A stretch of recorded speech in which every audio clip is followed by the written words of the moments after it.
Let's go ahead and get started because we're such a small group. I think we have time to go around and introduce ourselves. And this is not going to be a PowerPoint presentation. This is going to be the sharing of some handouts and more of a general discussion and Q&A opportunity for us with a couple of NRCS engineers. So when we introduce ourselves, there is a particular question that you're here to get answered, or if you just have a comment in general or something that you're interested in, go ahead and share that. I will start. I'm Carly Lemon. I'm the engineer with Underwood Conservation District. I contacted Erica and Chris and asked them to come today to share a little more information about the functional review process of putting together an engineering design with NRCS, specifically through the RCPP program. Something I've gone through recently and struggled with a little bit, so I thought they could probably come and help out and talk a little bit about that and possibly make the process move a little quicker and smoother next time. So that's why I'm here, and that's the main reason why I asked Chris and Erica to come and share the time with us. So go ahead and just introduce yourself, and then Chris and Erica, you guys will have the stage and go from there. Andrew Bash from the Central Cadet Constellation District. I'm pretty new, but I'll be working with NRCS. So I'm here to learn. I'm Patrick Kibler, I'm engineer at Thurston PD, and I happen to use an NRCS practice to do a deep litter rigor like we did in Hawaii, so I find out if there's anything I need to get done. I'm Lauren Kirkpatrick. I'm with the Police Conservation District. I'm a conservation planner, so I get to utilize engineers like yourself to help with plans, and so understanding kind of more background of what goes into it and probably how to read them better would be would be great, and just be helpful to explain for landowners as well. I'm Chris Clark. I'm just, I was promoted to the state design engineer team here recently. But I did spend 20 years in the conservation district, so I've been to this WADE conference a few times. It's a great venue, but coming over to the NRCS 4 years ago, trying to help the partnership develop better and try to speed through some of these design reviews. It's challenging, but here to help if I can answer some questions. I'm Madison Smith. I'm with King CD and I work on the landowner incentive program, and we cost share in a lot of the engineered practices, so obviously, so I just want to learn more about how to read those contracts. Sherry Hendrickson, supervisor for Polk County Conservation District. I'm Nathan Pretty. I work with the Central Cadet Conservation District. I'm just more on the implementation side, so the trying to figure what we're all doing, I guess. Nate Jackson, Grace Harbor CD. I'm kind of new in the field, so I'm just here to learn. Kevin Glore. I'm stationed in Grace Harbor, but working in the southwest area with Carly to support the work that's going on down there with the conservation districts. And I've had the pleasure of working with these two on some RCPP stuff. I'm just looking for ways to make it easier for you guys, to make it easier for us. I'm Ryan Bartleheimer, engineer based out of Snohomish CD. The other districts that I serve include King, Pierce, and Clallam, and also at times Kittitas, South Douglas, Foster Creek, and Okanagan. I'm Andy Sorter. I work out of the Mason Conservation District, but I'm the district engineer for Jefferson, Kitsap, Thurston, and Mason. Sam Grundle, I work at Clark CD. I'm here because my SVP has raised a lot of these questions. So hopefully we can find some answers, and yeah. And I'm Erica Pfeiffer, I'm the area engineer for the West area. So, and I know there's people from districts outside of the West area, a few of you. the functional review process should be the same, more or less. The requirements are the same, kind of wherever you are, different area engineers might handle things a little bit differently. So I didn't do a PowerPoint, I really just came and I got some handouts and I really just wanted to talk and just like have a conversation about what the functional review process is, what's required, what we can and can't do to support district engineers. I have some sheets I put together. I've got one that's like super official, it's actually a tech note. That I'm happy to hand out. If anyone wants it, I brought a full ton of copies because I wasn't sure how many people were gonna be here. And then I got some stuff, a lot of it is things I put together, but I ran it by the now. Like days ago, I said, hey, by the way, I'm gonna pass this out, do you wanna look at it? She's like, just pass it out. So you get it okay by the state engineer. Without a lot of review. So I will say a lot of what I'm gonna pass out is just stuff I've put together. It's just based on for a few practices, and I'm happy to do more for other practices if we find there. If anybody thinks here's this practice that we try to get by you guys, and we just keep coming back and ask stuff we didn't even know was gonna be needed. I'm happy to do it. There's mixed opinions that have been in the past with some engineers within Washington State about whether we should do this and how much we should spell out. There's some opinions that we have a practice standard and we have our national engineering handbook and everybody should just be able to find everything from there. Just background, I've been in Western Washington, kind of Whatcom County area and the West area since '96. And I worked with the Whatcom District a ton. I've worked with Mixed Salmon Enhancement Association reviewing designs. I've worked with other districts reviewing designs. And so my experience has been, if you don't tell people like, by the way, here's some stuff that is a little bit unique to NRCS, then it's just a lot of frustration and back and forth. And I just rather like not have that. You said everybody kind of know, like, it's that people get a rock thing, right? Like, I don't even know what we need ahead of time. So, the functional review process, and just if you have questions at any time with that, I'm gonna sit down, because I don't want to stand up like that for too much like lecturing. So NRCS requires that if you have any projects that we are providing funding on, whether it's through EQIP, whether it's through RCPP, whatever funding source it's through, we're connected to it, we're contracting it. And it's being done by a engineer that is not an NRCS employee. That we do, the first level is what's called a functional review.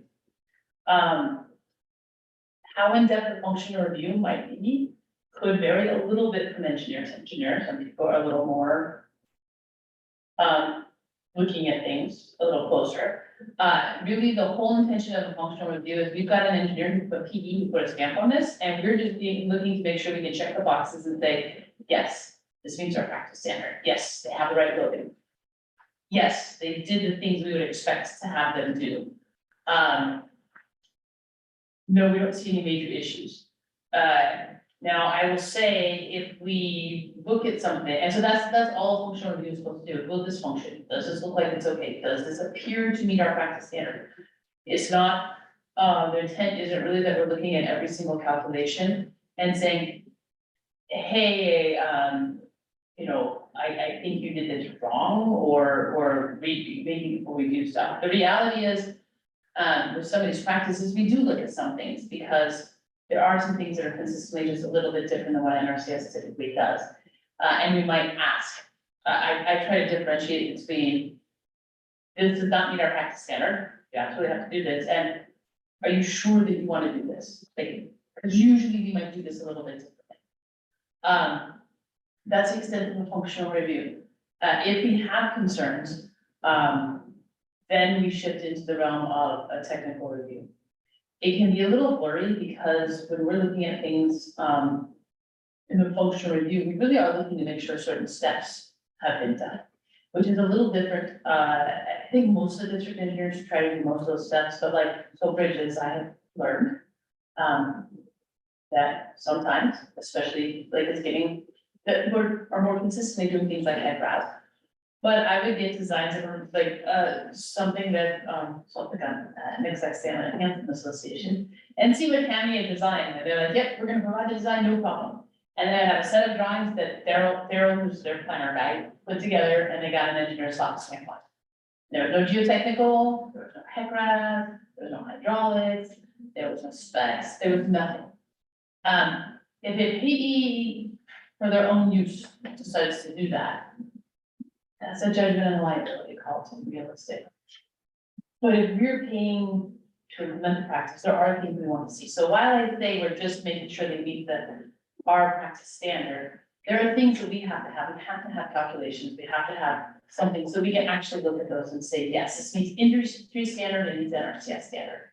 So that's a little bit of a line that sometimes gets, brings out some frustrations in what we consider a complete design. If we look at a design and we start to have concerns with, some of the assumptions made, we could move to a technical review. Usually, we try to just say, hey, you used this number, we're just wondering why you did this. Or something like that. So, I feel like the line between technical and functional is a little bit blurry. But I do think that, there are, it doesn't have to go down a little bit, because NRCS requires things that maybe industry standard would require dry things. We require loading that, if you go to a PE who doesn't work with manure, they're not gonna do total fluid pressure, and they're never gonna do it right. Because it's not what they do. So anytime that we are paying for a practice through our contracts, we have to do at least a functional review. Again, if we have concerns, we shift into a technical review. We don't always go, here's the line. Ryan, you sent me something and I did a functional, and now I have concerns when doing a technical. It might just be, I think I need to look at this a little closer. I might send Ryan something. The other thing I will say, and I might send Ryan,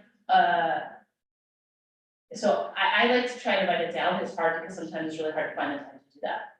I like to do that if I don't have time, because then it's really clear. Here's my bullets of this, and I like bullets because I'm an engineer, and it's like bullets of this. And it might be, you get a functional review back and it's a bullets of this, and I say, what, you use this, not that. And your answer might, as a PE, the answer might be, yes, I did, because I think that's the right thing to do. And that might be all there is to it, as long as it doesn't violate our practice. If you didn't use 45 pounds per cubic foot for an equivalent fluid pressure, and you're supposed to use 65, okay, that's what you have to. If I say, hey, it looks like your embedded depth isn't good enough, and you say, yeah, it is, and here's why. Okay, that's fine, I brought it up, I was curious, you confirmed that that's why you did it. I would likely just say, okay, unless I think that it's a real issue, unless there's something that is just pretty clearly not meeting either our practice standard or the code, the state code. So sometimes people get things and there might be a lot of things in it, because I don't always have time. And also, I don't always know how different districts and different planners want to handle things, whether I can just call an engineer up and say, hey, that you did this, and I'm just wondering why. And so I might have a huge list, and it might be 5 of those things on that list. You just need to say, yep, I know, and I'm doing it that way because I think it'll work. Okay, that works. Just so we're all on the same page. There might be some things that are, this doesn't meet our standard, and those things have to be addressed. So, trying to think if there's anything else. So that's kind of the big picture what a functional review is. Any questions on that part of it? Okay, there are a few weird things that NRCS requires. There has to be a statement on the front sheet of the drawings that says, the best of my knowledge and the this meets NRCS practice standard. I would rather not have to make every single person put that on there. But it's in our National Engineering Handbook, and I don't really have a choice. It has to be on there on that cover page. It's kind of hard when I got a roof design person and they're like, are you freaking kidding me? I'm supposed to get it.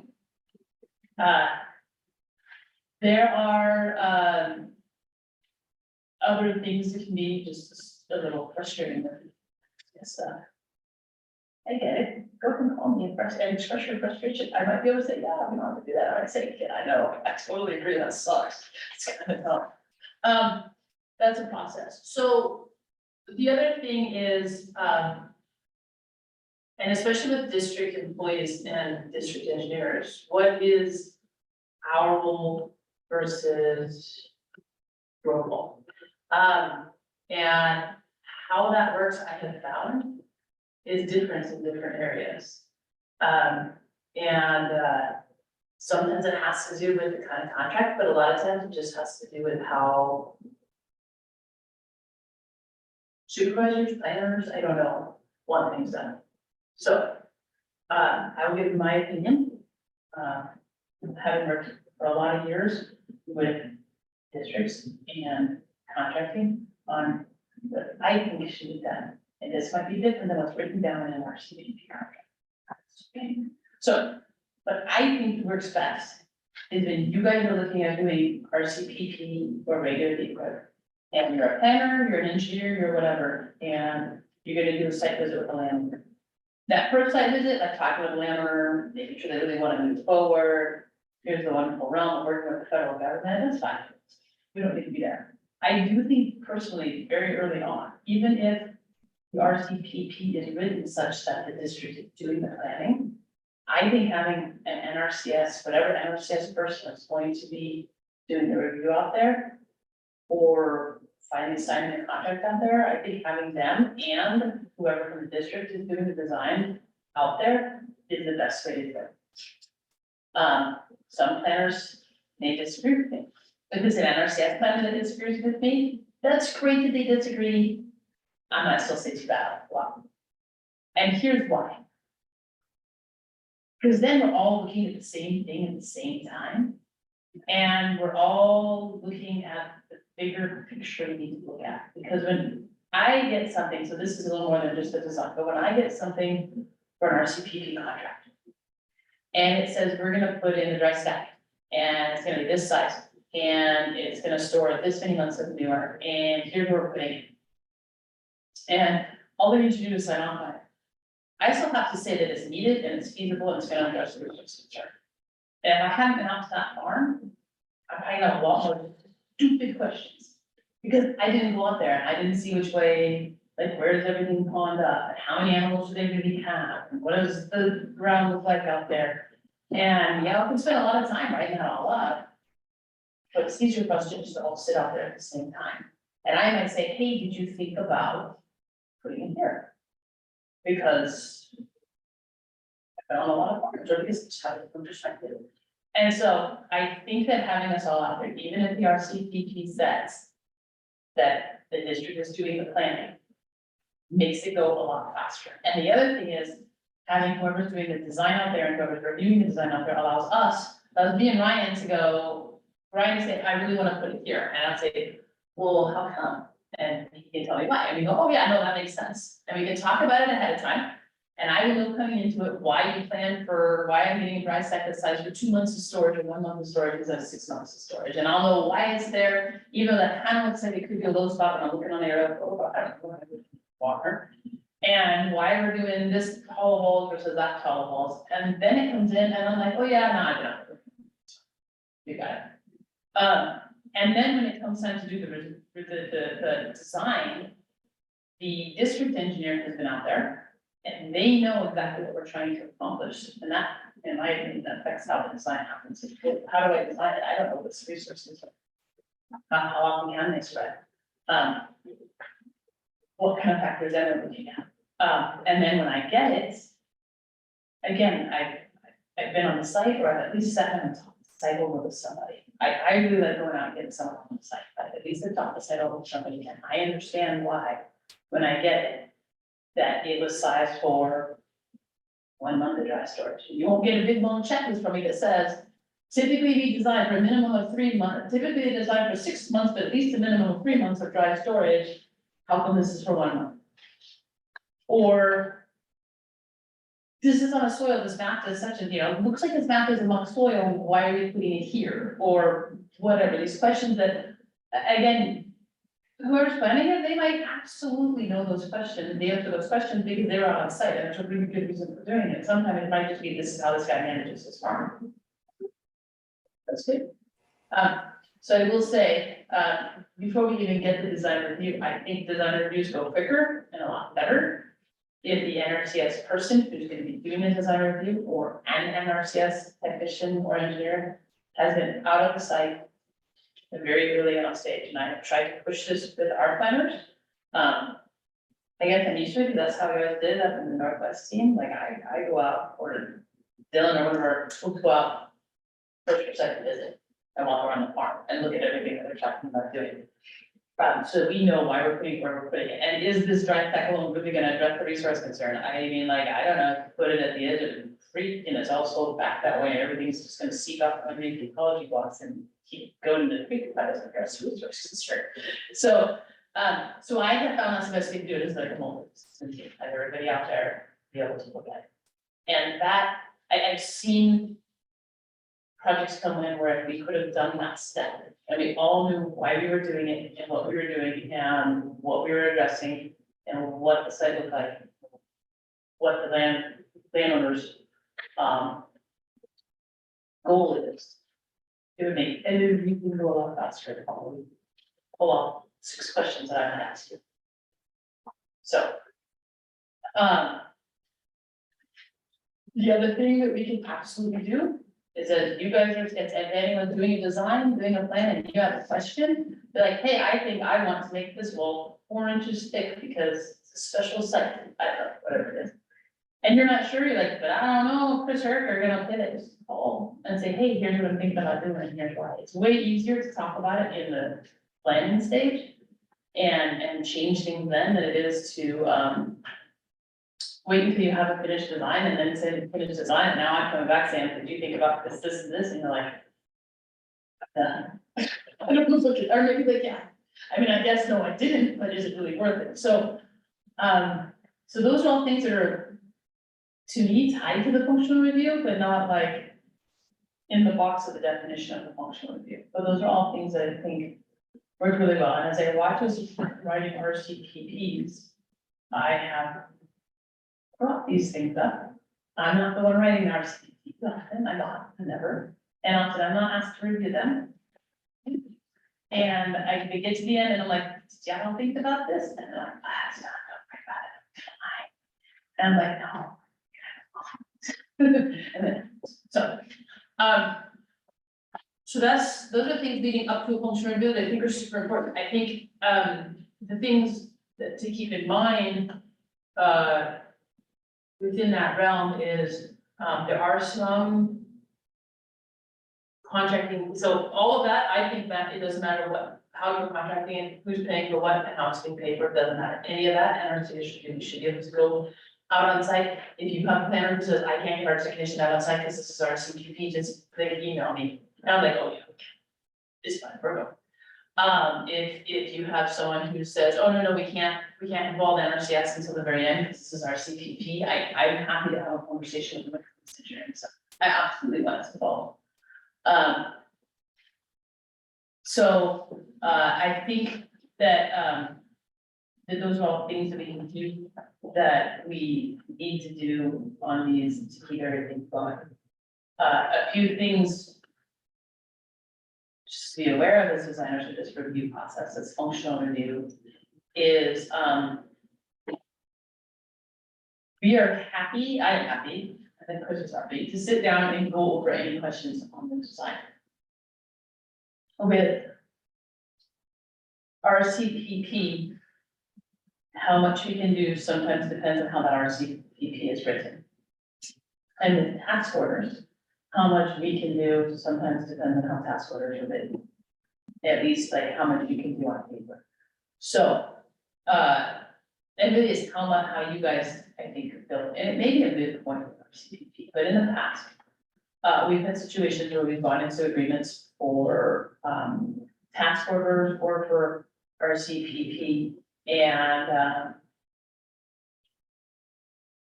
And we have someone who's, you know, oh, we're gonna have an EIT do this, and then we want NRCS to sign off. If we're paying for the design, we can't do that. We can, if we're paying for the design, we cannot have someone else do the design and we sign off on it. If part of the RCPP or task orders, we're paying for the design, and we really do have to sit down and spend a lot of time teaching someone how to do stuff, which happens, even if you're, you know, there's times I will do a design for someone, I'm like, I need someone to walk through this, I've never done this kind of design, I really want to sit down and walk through this in a lot of detail. That starts to hit this gray area where engineers here may choose to not code those hours because their hours spent training. There's been questions about that, more so with task orders than with RCPP. But what we're not supposed to do if we're paying someone else to do a design, is we're not supposed to teach them how to do the design, we're not supposed to sign off on the design, we're not supposed to do the design for them. All those things. It doesn't mean we can't help. And again, where's the line? I can't sign off. If you don't have, if you got someone with EIT, I can't stamp their design.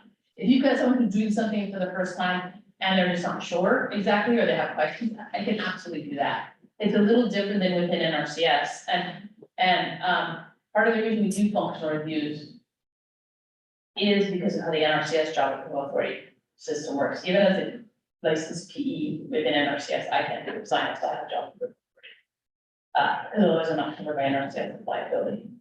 It's kind of that same thing where we're just doing a functional review to check and make sure that it meets, the NRCS engineers have all had that technical, well, a couple times for the events. So. Any thoughts or concerns or questions? Hopefully not questions. In addition to the functional or technical review, there are a couple other touch points that I've experienced with the NRCS. Sometimes with the engineer, sometimes not, but the first is in the contracting phase, the practice scenarios and the whole payment thing of getting the landowner contracted in the first place. And then at the end, once the project is done, there's paying for what they actually did. So Let me just, speak to the payments. yeah, Payment scenarios are really freaking weird. And, they're just really weird. So someone decided, because one time, we used to just have like components, you probably remember that, where we would contract like concrete wall, this many feet, and we contract ecology blocks, we contract flat slab, and we would just build our thing based on kind of components. And we don't do that anymore, now we have scenarios, which is simpler in some ways. And National thought that building that was too hard, so we moved to scenarios. But what it means is scenarios are these weird amorphous things where which one do I pick?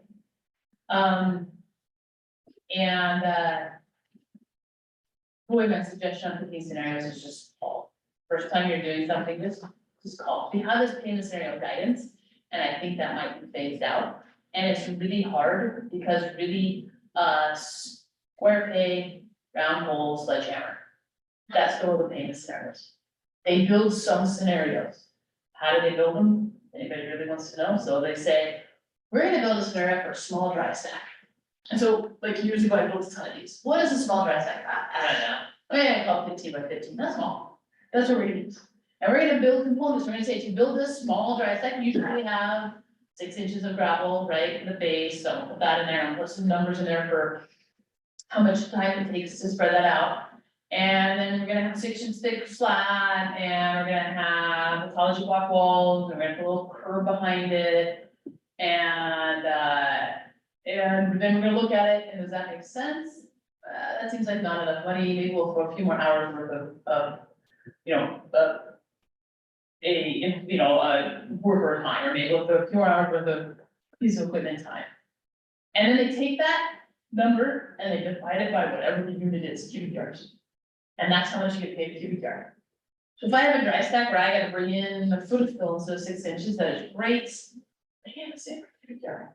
If I got a dry stack where I gotta take the concrete has to be hauled in from way far away, we did build a scenario for that, but still, I mean, they're very vague and they are very, not reflective of what it actually is going to cost to install a project, not at all. They're just like a magic number, this is what we're gonna pay. And it makes it hard, especially some things, because which one do I pick? Do I pick, scenario 1, 2, or 3? That can be really, some of them is pretty straightforward, some of them, it's a bit of a judgment call, it's a bit of what do we normally do within NRCS. What's included in a payment scenario? Yeah, payment scenario guidance is supposed to say that, but now they're talking about getting rid of that, and I don't know what's gonna replace it, if anything. And so you have to look, because some payment scenarios include certain things and don't include others. So irrigation systems, for example, drip irrigation, filter is already included, you can't contract filters separately, you can't contract flow meters separately. With a drip irrigation system, this is a great one, how it's supposed to be is the main line is paid, contracted separately until you hit the field. Once you hit the field, once you touch the edge of whatever the field is, any main line that goes in there, any sub main line, all that, that is part of the lump payment for the drip system. Why? Because I lost that argument. Someone wanted to do it that way. Do we still do it that way? I don't know. Right now, because I like that. So, payment scenarios are very, very, very hard to navigate, and it's a huge, tripping point, I think. And the only thing I can say is call me, call Chris, call your technician, say, hey, I'm doing an RCPP, I'm sending you something, I have to pick a payment scenario, and this is the one I'm gonna pick, and this is why. And I'd be like, yeah, oh, that's what makes sense, right? I'd say, nah, this is the one we normally pick, this is how we normally do it. And then after you've done it a few times, and that's what our guys, that's what our folks do. And then after you've done it a few times, then it makes sense, it starts to, I don't know if it makes sense is right. Start to see within it. If you're not sure, if you're doing something totally outside of it, I don't even know what, and none of these scenarios really fit, call me and I will say, use this one.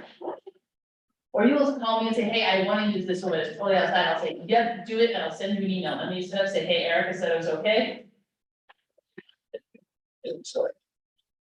So, payment scenarios are just really weird things, and you sort of have to know, when it's a set in stone, the filter is always included, we can never think of filter separate with the drip irrigation system. And when it's, we might have some room to flex on it, the main line. I don't know, maybe I could say it's not in the field because it's not gonna go where I'm camping my areas, I don't know. So that is absolutely a spot where, it becomes a little tricky. And my best advice is, if you guys don't have it, I can probably put. So that's the thing, is I don't know if you guys can actually access the payment scenario guidance, and if you can't, you should put it somewhere you can access some sort of copy. That might be a tough sell, because some people are saying you need to get rid of it. But just call and ask, because it's just really weird thing. On the payment scenarios, they are being published now in the EQIP guidance. The bigger issue is the pools of money or how those contracts are set up dictates which practices or components can be used. Yeah. And so if you're in an RCPP for irrigation, you may not be able to pick up waste storage or some other, so how you set up your pool of money that you're working with really matters. And then once a contract is built, making sure that component is meant for that resource concern. So if you're doing a roof that says for water quality with siding, that your design has siding on it. And it fits with gutters. If it's for something that is outside of the box, when we do that review, and you haven't done the water quality part and you haven't done the siding part, it needs to go back. So that those pieces in the contract, we're not gonna be reviewing every single time you send something to us. We're expecting you to pick that up in that contract to practice. And it's challenging if you look at all these projects. Knowing which resource concerns are even picking. Inside of the contract, unless you know exactly what was written in the RCPP agreement or the pool of money that it came out of. So on payment standards, my biggest piece of advice to try to say is on, sure it is, it's just called. Can I ask a clarification? Yes. So are you saying it has, everything you might wanna do has to be set up in, as part of the original contract or included in the original contract? So good example, energy. So, alley scrapers, right? Energy savings, we get energy audits, alley scrapers save energy. And so if we wanna go and they wanna do an energy installation an energy installation contract and put in alley scrapers, we can contract alley scrapers. But alley scrapers have to scrape the manure somewhere, so you have to have a tunnel for the alley scraper to work. But see, tunnels are under waste transfer, and waste transfer isn't a practice that's available in the energy audit resource concern. So you can contract the alley scrapers, but they have to have a second contract, or you have to have a contract, an RCPP agreement that allows for other practices to be able to contract the tunnel that the poop gets scraped into, otherwise you're just scraping it to the edge of the barn and then it's just moving back in. Is that silly? So if I was running an RCPP, I would look at every single practice. Oh, might as well all of them. But that's, if it was me, I would say, I am writing an RCPP for waste, but I want everything. Except for maybe fish passage and stream stuff. I want everything included. If I was writing one for energy, I would want any waste transfer, any waste related stuff included. Because if it's not allowed in the RCPP, now we can't fund the whole thing, but they've got to do that, but we can't put in those scrapers without the tunnel. So then what we have to do is we have to go, okay, Mr. Farmer, we're gonna contract the scrapers and we'll pay you for that, but you gotta put in that tunnel, because otherwise the scrapers don't work and maybe we can't pay for that. Actually, what our folks will say is what they can, our contracting folks will say they can apply for another contract under regular EQIP for that. And they can, and if both get funded, then they're great, but if one gets funded and one doesn't, we have a problem. That's a pro tip, thank you. But like, so again, if I was doing RCPP, I would, every single practice I could waste my way into it. If they start to argue about it, say, hey, can we get on the phone with Eric? I'll just be like. So it's important, but it's important to know, and we still have that issue, it's important to know that even under regular EQIP, if you're looking at doing something and we're funding it as a water quality resource concern, all those practices have to be available, which is water quality, if we're contracting it as a water savings resource concern. All of those practices have to be available under that pool, or we have to find a way around it. So it becomes a little important and it becomes super convoluted. So. Okay, paying for it. So two more things I'll just give you, and this is just gonna be like. So now we've got the design done, we've done the functional review, and the functional review is done. Now we're ready for the guy to move forward. Whoever approved the functional review, or whichever NRCS person is the planner for the contract, should stop saying what a design versus what the contract and the difference. If we don't do that, and we have a contract, it is one, because some of our contracting folks will say, you started work and we can't modify the contract, so that we really start work, you know. So that's an important thing, just to make sure that, again, when we get to that final design, double check and make sure that what that final design is, what we're doing, and our units meet what's in the contract, and if what we're doing or the units don't meet, have a conversation. It might not matter. If we went into this saying you were gonna do a dry stack with ecology block walls, or gonna do concrete walls, ideally, we would modify a contract before anything happens. Or we can just say, yeah, it's been the same thing, we're gonna call it good. I got a really big sledgehammer this time, sort of paying off sledgehammer. But it's just good to do that, but if it's something that's completely not in the contract, we found out we needed to put in a little salt and a pump, we didn't, if we're going to have to do that. Now we can do, then there's no way to pay for that unless we modify that contract. They might be able to. It's better. And now once it's all done, and it's all in, it's all installed, what do I, as the NRCS engineer, need to have to sign the page to say I approve this for payment? I, at a very minimum, need an as-built that is stamped or ideally stamped or signed by the engineer of record. I gotta have that.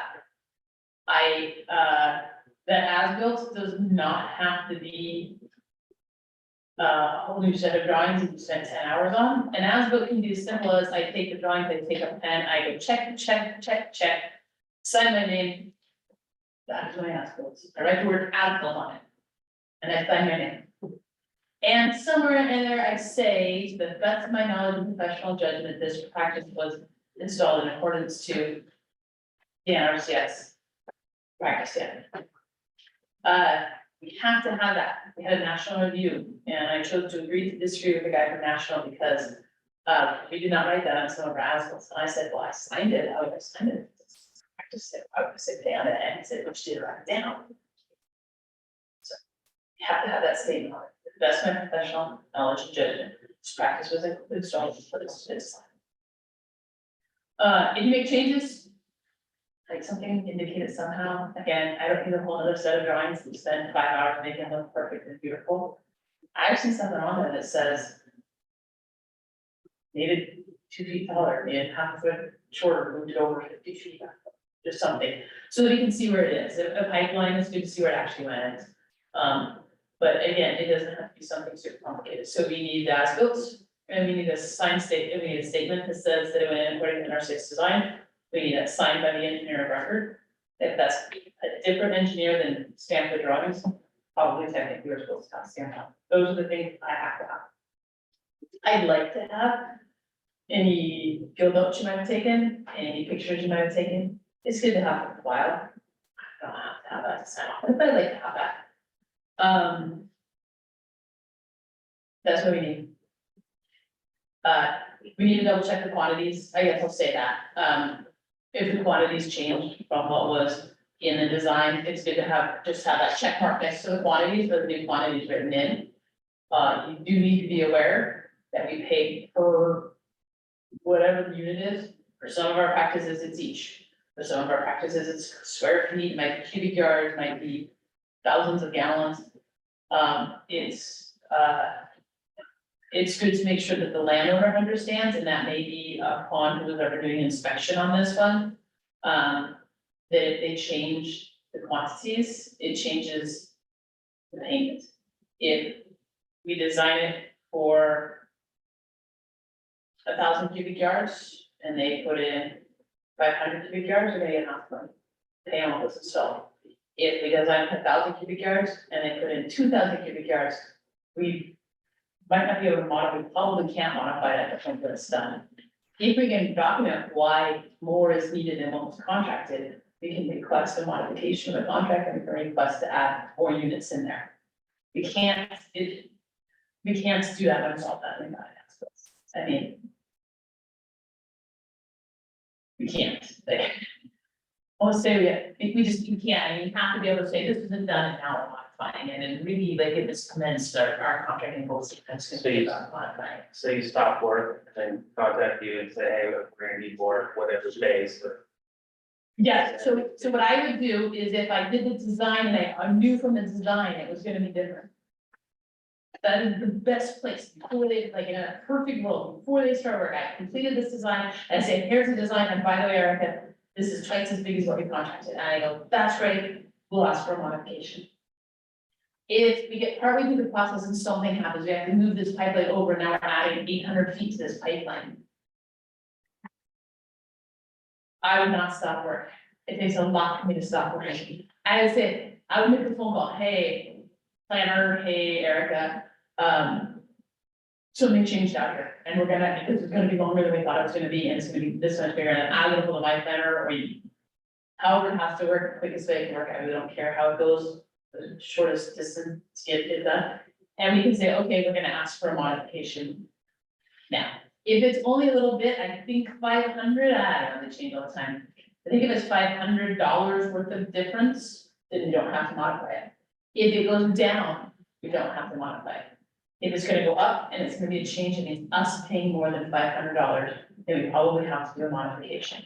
It's not that we can never modify it in the middle of it, it's that in an ideal world, we don't. And if we think we're gonna have to, it's better to know sooner rather than later. So that if we have to tell our contracts with people we wanna modify it, we're not modifying it on, like at 10 o'clock in the morning and then say, yes, done now at like 1 o'clock. And they'll go, did you really modify before it started? So don't, to answer that question, I would not stop where contractors get grumpy and slows things down and cost them to stop it. I'm not gonna make a contractor want to slow things down because I think it's gonna be more feet of pipeline or more, whatever. I am saving that for like, you're putting in completely the wrong concrete mix or a bone came up in the trench. For the people going, okay, that's where I'm stopping. So. So what would it take for there to be major questions about the contract? I know things that I've dealt with in the past, not necessarily from NRCS, is, wow, the scope of what you're now proposing to install or have installed is different than the original contract. You know, gosh, we need to go back and look and see if you actually would have ranked high enough to get funded if that contract was written the way it was actually installed, or if some, you know, let's say you signed up for everything plus the kitchen sink didn't do it. I know at times NRCS has talked, you know, liquidated damages for, but just what are maybe some gotchas Okay, of some contract mods that might cause you some major problems? right. So, just to give it technically speaking, breaking the landlord in trouble. Once we get to the point of signing a contract, up until we sign a contract, they can take things out. They can change their minds, they can back completely out and walk away.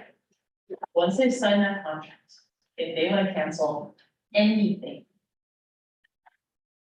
technically speaking, they have signed something that says that we could, come back for money for everything plus liquidated damages, da, da, da, da, da. We can. If, as long as we can look at something and say, we contracted with something and a pump, because we thought we were gonna need it for the stress thing, and now we don't. Because, we will just flip it back the other way, and we've addressed the resource concern, and we don't need to. And the engineer signs off and says, this isn't needed because we've addressed the resource concern. They're just gonna let you drop that. I've never had a situation when it happens. If we contracted, but the things that are kind of gotchas, if we want to add a whole bunch of stuff that wasn't there before, that could be a change in scope. If we can't contract a dry stack and then come back there and say, oh, we really want to add in a drip irrigation system. Because like that's a completely different resource concern, it's not related to the dry stack, it's a change in scope of the whole contract. If we say, we want to contract, also things that tie up a lot of money, they tend to get a little more grumpy about. We contracted a tank and 3 pumps, and now we're gonna drop out $400,000 of your contract, because we're gonna cancel the tank. We've done it. The landlord has to write a letter saying, I have a financial hardship and I just can't do this, or I got rid of all the cows and don't need it. So if we can document it's not needed anymore, because they needed a heavy user and they got rid of half the animals, so they don't use that area, that's pretty easy one to cancel.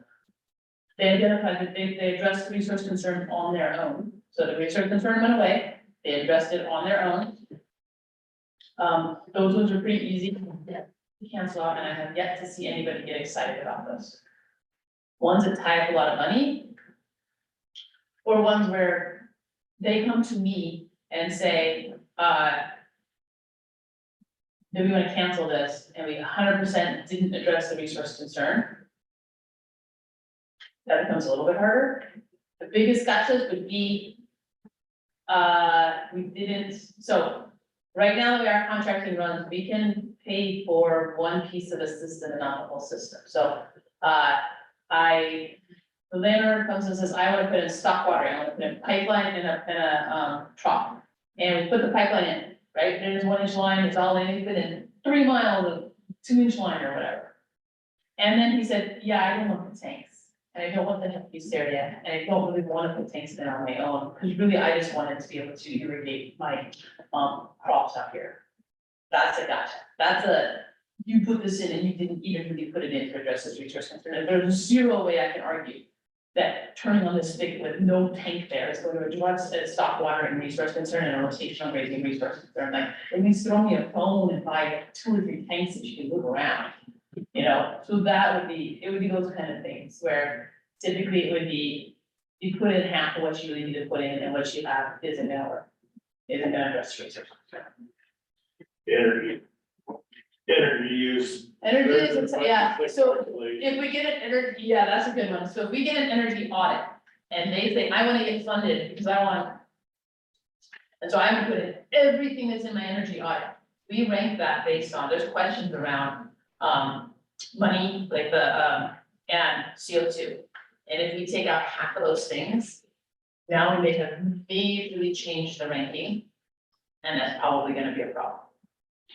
So that's the other thing, is if it would majorly change the ranking. It's a little harder to say what would majorly change the ranking now, because we don't have a little sheet that all goes in a black box and pops out the other side. But if they said they were gonna do fish passage and waste storage, and now they're not gonna do fish passage, and for some reason with all in one contract, that could be problematic, because they for sure got points for fish passage somehow, they got points for some habitat thing.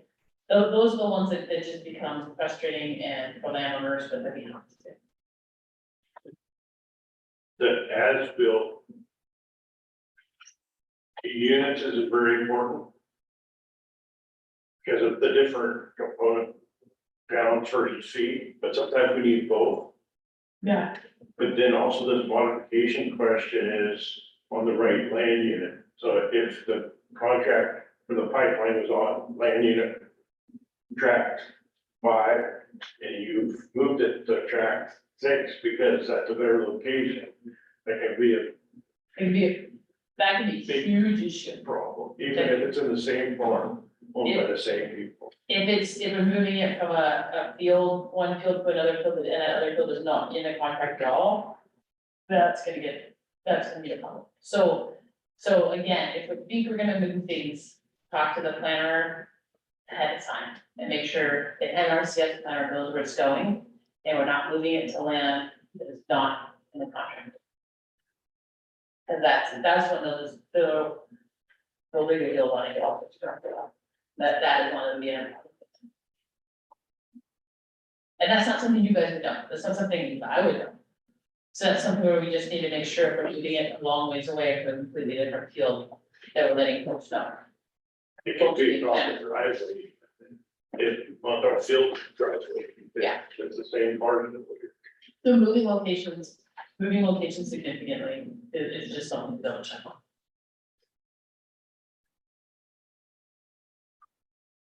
Okay, so I don't know if everybody wants to, I'm gonna pass them around, if you guys don't want them, I can put on here, this is just some examples of some things that I have tried to do to make, culture revenues easier, so, roof design rules. So, for roofs, this is a checklist, if I can check all the boxes on this, I'll approve of the roof design. I try to keep it really easy, because someone else is gonna get it. Waste storage structures, this is one of those ones that gets a little more complicated. So dry stacks, so this does talk about the design review process of chicken. That's a little bird, but that is not really fun. It has a section, and I'm trying to do more of these, again, I started with dry stacks and bridges, because both of the ones I see the most, issue or confusion or frustration. So it first talks about the general summary of what a design review process is. Then it talks about, here's our standards and criteria. Because while I know you can all go to the EFOTG and pull up our practice standard and look it up and look up the national, it sure is nice to just have it all on one side. It doesn't take me very much time to do that. The next, here, I'll start passing it around, sorry. The next section on this is yeah.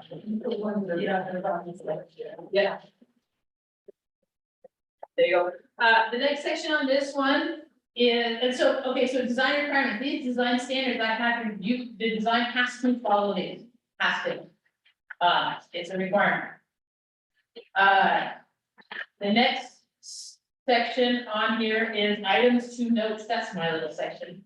That's why I put things that I think if I was a design engineer, I would want to know, before I beat my head up against a brick wall and sending something in and someone saying, yeah, no, wrong color stone. So like for this one, things like waste storage and composting facilities are considered environmental structures based on this NRCS design typically require concrete with a minimum strength of 3,500 PSI, because I know you can make it work with less.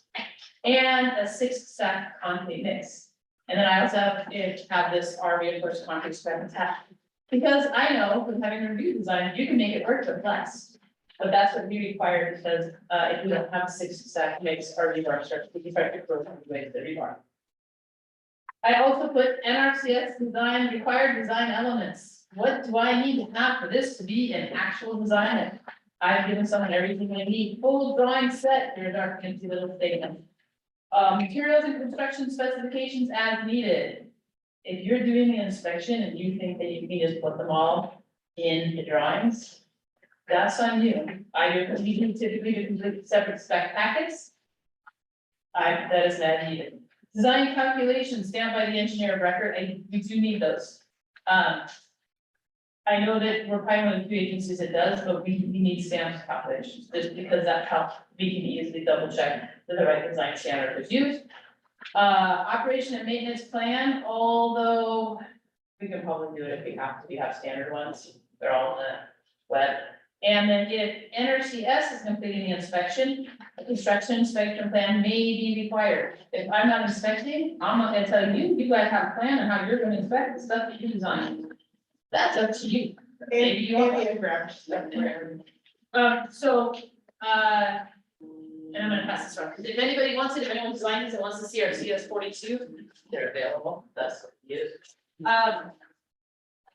And then my next section is approval for payment. What do I need to do to get this thing approved for payment? Approval for payment, I need a copy of the county approval if it's applicable. So if we're putting a roof in on a dry stack, or if we had to do some sort of flood mitigation or something, the county has to approve this, I need to know the county has to approve the installation of the revised roofs. And as-built drawings and structural approval. These may be provided by NRCS, and so here, does the person who did the design always have to do the as-built? No. If we're getting a private engineer to do a roof design or even a dry stack design, I'm not gonna require that engineer comes back and does all the inspection. A lot of the landlord failure go into the RCPP. We can do it. I just might say, hey, if you want some special inspection, I need to know it. I don't do a break strength test on my concrete or a 6-foot wall. But if Mr. Engineer wants it, then I need to know that that has to happen. Those are the kind of things that happen. So that's what I need. And a copy of the county approval and an as-built drawing. Other items that might be, so for 313, other items that may to be addressed by the NRCS or RCPP plan / engineer. For 313, we've got to have a CNMP before these are installed. I don't know, we change our policy all the time, but the sizing and the requiring storage period should be based on a CNMP. So if I get a dry stack that's sized for 1 month storage, I need to be able to see a CNMP that's an approved CNMP that says 1 month of storage is enough because the staff hauls it off site. If the CNMP says you need 4 months of storage, I can't approve a design for 1 month of storage because it doesn't address the resource concern. The CNMP has to say that they have to match up. If they don't match up, I'm gonna say, I need more storage, you're not match this thing. This is my handy little informational sheet that I was, made a decision to do because I think it's helpful. If you're not helpful, I won't do it anymore, but if they're helpful and practices that they're helpful for, let me know and I will do those ones next. I think it is. So, are there any questions on this? Also, if you have any questions, want to talk about anything I said, I did from cars to be finally. Okay. I have one question. Yeah. Like in our case, I think it really sped things up when we started to receive a bulleted list of design elements to rework or recheck from you and then respond with like a memo style, yeah, check this, or this is why I did this. Is that something that's helpful for you guys, even when we submit the first stamp design, is like a little memo that just goes through this, and says, yeah, this is this. So that's up to you, but what is really helpful for me personally is if you send me a design and you do something a little bit different, there's a lot of reasons why, I choose to do something a little bit different. Having that is super helpful. Hey, we didn't put a curve behind this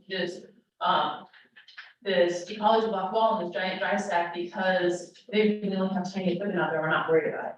Or, hey, we put this next to the stream because here's why. So anything that you think, if I just looked at this without having been out there, I might scratch my head about, that's a good thing to tell.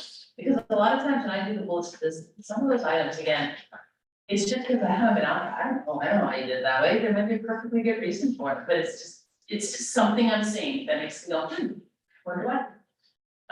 So I don't require it. I don't think you need to do it for every single thing on here. I'm happy if you choose to do it that way. I would recommend if you're doing something that's just a little bit different, that you let us know. That then you just include that, because it might make it a lot easier. Or call me ahead of time, and then we might put it in the email reminder because I've forgotten.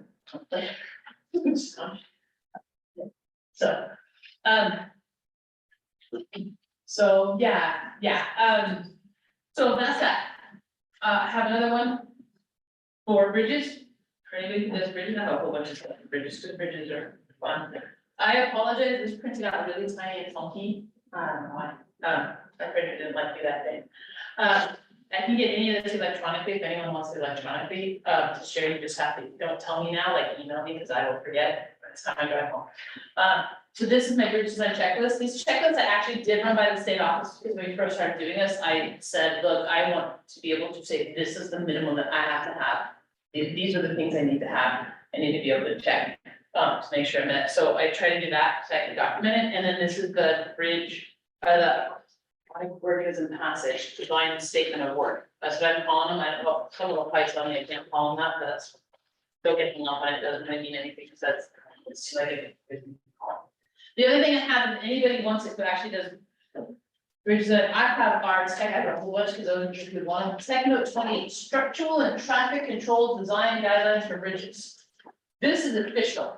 This is like real official, not like Erica official. This is put out by the state office, and it gives you all of our design requirements, ASHTO, road and bridge design standard information. And it tells you all the design loads, the width, all sorts of things that you can look up. And so I will leave this here unless anybody really wants to turn what they want here. So this is available online. It has a ton of information. I brought a bunch of copies in case everybody said I could do it. I think that's fun to read it. Oh, sweet. Okay, how are we doing on time? We good, 3:42. Oh, almost done. Okay. Same thing, I tried to form up the same way. It's got, the design review process is gonna be the exact same thing. What we require, once complete bridge design packet, this is, again, I hate that it's pronounced this long, very much going to. This one has a little more detail in it. Because there's things we kind of look for in bridge, you look for a design report when you're doing a bridge. It can be a really easy design report, it can be a small one, you can use one to cut and paste stuff every single time. We look for people to run high grass or something equivalent. Almost everybody does high grass. If somebody really beats it and wants to argue, I don't care. It just has to be giving the same answers that I does. You need to run hydrology. Usually we need to use the WDFW regression equation.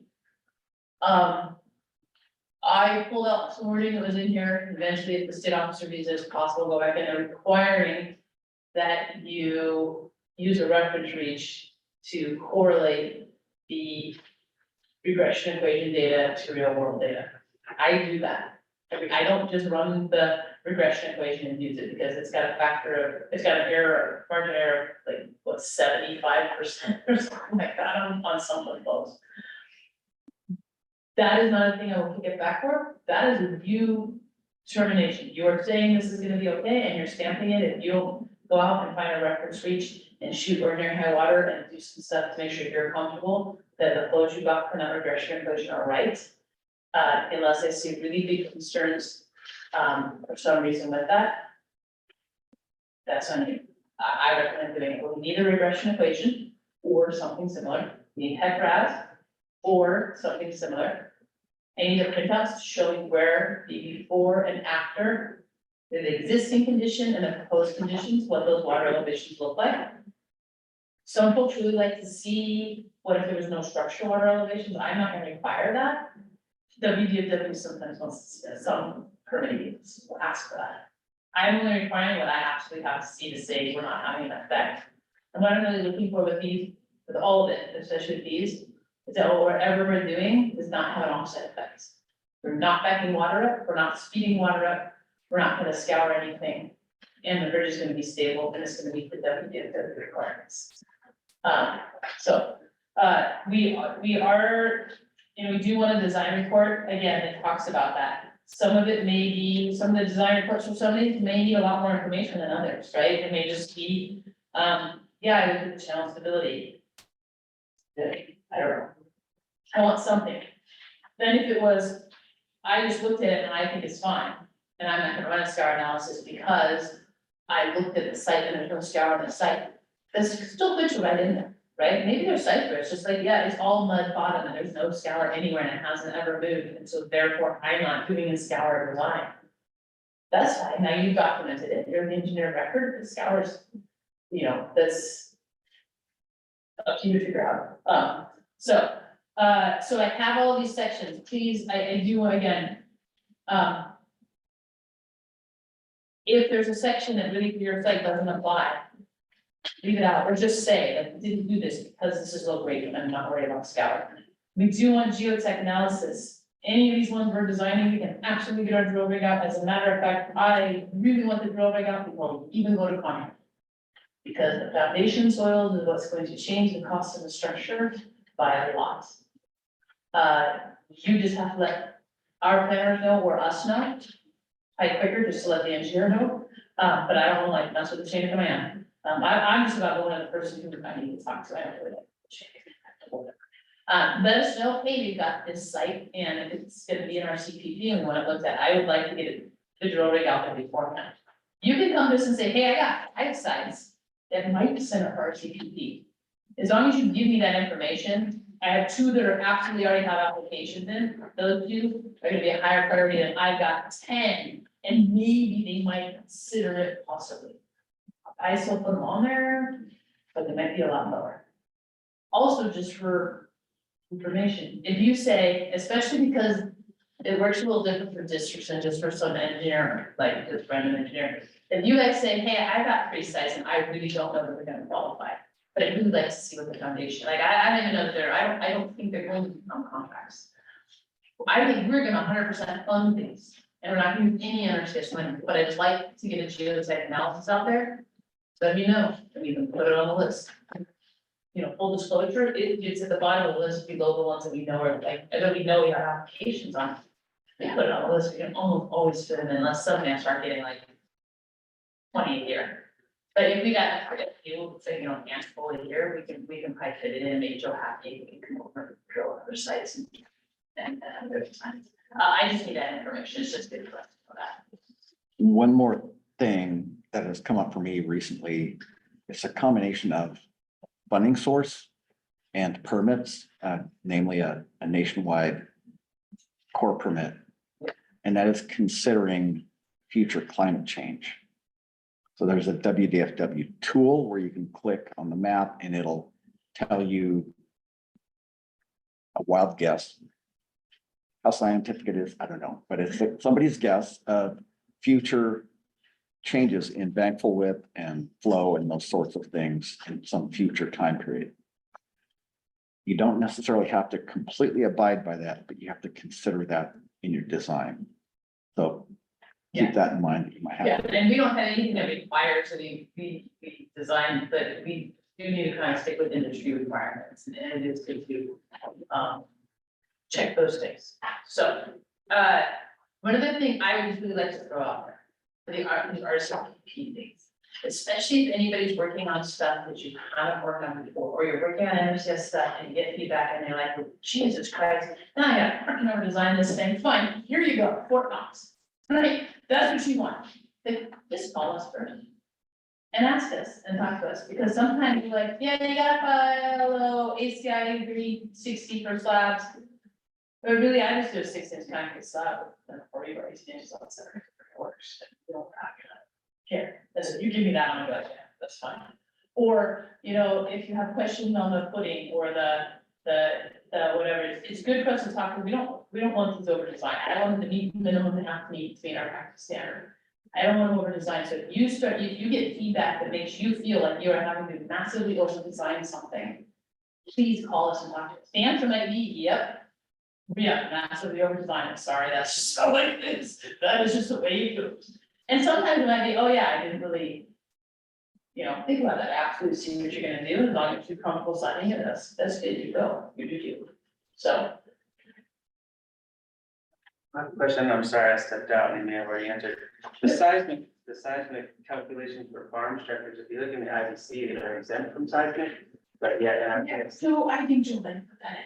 So this is what I did, and then I sent to Joe Lane. no, even in the practice standard, it says applicable loads, including seismic, this and that. As applicable, so here's what you do, you don't put seismic in, I'm probably not gonna question you, or you say seismic isn't applicable in this case according to the IBC, and I would be like, okay. And if it was, and you didn't do it, and it fails in an earthquake, and it was supposed to be looked at, that's not on me, you said it was okay, so that's I fine. didn't say it, IBC said. Yeah, IBC said, right, I mean, if you're with the IBC, you buy, you know what I mean, so just put that out there, just say, hey, so yeah, I have a seismic in there, I will guarantee you that this went back and forth several times, and I pulled it together, what I thought was the most recent one before this, and I pulled it out. Don't do seismic building because it says, it. Just. Well, the reason why I asked that question is that before I came on staff with the CD, they hired a structural engineering for the design, this waste storage structure, and this thing was, That's the worst. yeah, it was for Knoxville Surf, and I pointed out to them, hey, you don't have to include the seismic loading in this, and they're like, oh, no, the NRCS like says. And then I saw it here, and I was like, wow, it really does. So NRCS has a great idea of doing an IDIQ agreement to get wall designs done. Those walls are out there, and they did them, and we paid a ton of money. I never used them because they were designed for the worst soils, the most water, and I didn't even know what it was, but I just thought, like, oh my god. And retaining on all sides. It was a hot mess of the wall. So, if you look at this and you say, I don't think that's right, shoot me or Chris or somebody, and say, I don't think that's right. And here's why, and I mean, I'm not gonna, you know, I might say, I think you're wrong, and here's why. Or I might say, if you don't think if you don't think so, don't do it. You know, I don't want to babysit, and I don't want to design for other people. And also, we don't know everything, right? We might not be done a certain way, and someone else comes back and says, no, it doesn't. There was a point where NRCS state office said, you have to put guardrails, crash test rated guardrails in every single solitary bridge, no matter where it goes, no matter what it is. And I said, that is great. Not feeling on some of these because they don't. And then it got called. For the record, though, it's nice to hear, it's nice to get feedback. And when it came back and someone would argue, I said, so there's this low volume, low velocity road guide. And it was, let's just do curves. Actually, what it said was, well, how the hell no, all these forest roads don't have freaking guardrails. How is that even possible? So, if you disagree with something, that's okay, I don't mind disagreements, like, just call me and say why, or if you're not sure, just call or shoot me an email like Chris is state office now, so it doesn't count, Craig's not gonna be so difficult then. And say, I don't think we need to do this, and here's why. And, perhaps please sometimes wrong, and I might say, I don't think we do either, but our state office says. And it might be, I can't fix it, or it might be, but hey, you stamp it and whatever.